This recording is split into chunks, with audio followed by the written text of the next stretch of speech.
बिस्मिल्लाहिर्रहमानिर्रहीम।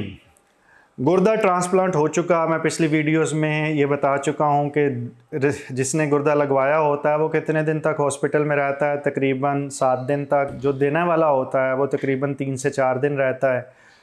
अब अगला सवाल ये है कि कितने अरसे तक उसका पेशेंट का अपने डॉक्टर से फॉलोअप रहेगा, कितने कितने अरसे बाद वो अपने डॉक्टर को दिखाया करेगा।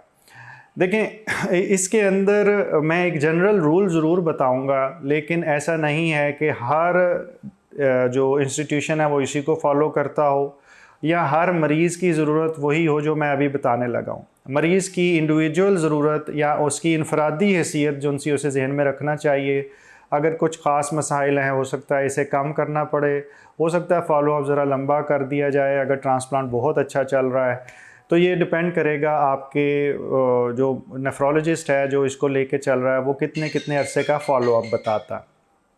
आप कोशिश जो जहन में चीज़ रखें, अगर आप जहनी और जिस्मानी सेहत के बारे में इल्म, नए तरीका इलाज और नई से नई तहकीक के बारे में जानना चाहते हैं तो इस चैनल को सब्सक्राइब करें, बेल आइकन को क्लिक कर दीजिए। अगर वीडियो में कुछ अच्छा लगे तो लाइक एंड शेयर करें ताकि ये इल्म दूसरों तक पहुँच सके। कि जब आप डिस्चार्ज हो जाते हैं उससे तकरीबन 8 दिन के बाद आपको पहली दफ़ा अपने एक मौलिज को दिखाना होता है ताकि देखा जाए कि अभी कोई प्रॉब्लम तो नहीं है।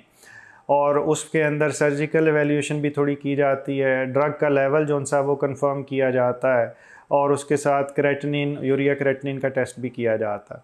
और भी कुछ टेस्ट हैं वो मैं इस वीडियो के ज़ुमरे में नहीं है, मैं सिर्फ फॉलोअप की मिकदार और कितने चक्कर हॉस्पिटल के लगते हैं उस पर गौर करना चाह रहा हूँ। इसके बाद अमूमी तौर पे 2 हफ़्ते का डिपेंड करता है ट्रांसप्लांट कैसा हुआ था, उसका एक्शन क्या है। बिल्कुल अगर ठीक है तो अमूमी तौर पे पहले के बाद 2 हफ़्ते बाद या 4 हफ़्ते बाद बुलाया जाता है और ड्रग के लेवल जो उनसे हैं वो भी साथ साथ मॉनिटर किए जाते हैं। 3 महीने के अंदर कुछ ऐसे फ्रीक्वेंट विज़िट दरकार होते हैं, लेकिन जब 3 महीने मुकम्मल हो जाते हैं तो जनरली ट्रांसप्लांट का पेशेंट स्टेबल हो चुका होता है तो उसे 3-3 महीने के बाद आने के लिए रिकमेंड किया जाता है। उन 3 महीने में उनको अपने ड्रग के लेवल्स जो दवाई दी जा रही है उसका टेस्ट करवाना होता है, साथ गुर्दे और कुछ और टेस्ट करवाए जाते हैं।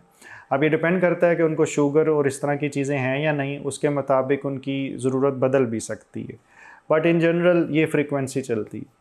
ट्रांसप्लांट जब फ़र्ज़ करें कि बहुत साल हो चुके हुए हैं तो उस सूरत के अंदर इसकी फ़ॉलोअप की जो सी नंबर है महीने का वो और भी बढ़ाया जा सकता है, लेकिन जनरली 3 महीने एक सेफ़ लिमिट है जिसके अंदर आपको अपने मौलिद से बार बार डिस्कस करते रहना चाहिए।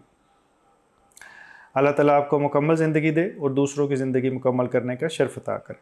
शुक्रिया।